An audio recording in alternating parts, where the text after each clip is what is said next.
పూతన బకాసురుల సోదరుడు అఘాసురుడు. తద వారిని తుదముట్టించిన శ్రీకృష్ణునిపై ప్రతీకారం చేసుకోవాలని వాడు తీవ్ర సంకల్పం చేశాడు. కృష్ణునికి కృష్ణమిత్రులకు తిలోదకాలు ఇస్తే బ్రజవాసులందరూ నశించిపోతారని వాడు ఊహించాడు. కృష్ణుని కృష్ణ బృందాన్ని ఒకేసారి తుదముట్టించే ఆలోచనలో వాడు ఒక పెద్ద కొండ చిలువ రూపాన్ని ధరించాడు. గోపబాలురంతా వెళ్లే మార్గంలో వాడు నోరు తెరిచి పడుకున్నాడు.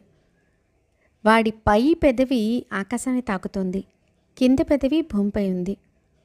నోటిలోని భాగం చీకటిగా ఉంది, నాలుక రహదారిలా ఉంది.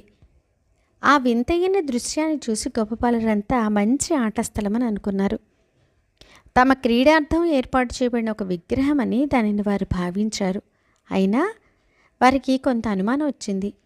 ఇది నిర్జీవమైన ప్రాణియా, నిజంగా మనల్ని మింగడానికి వచ్చిన సర్పమా?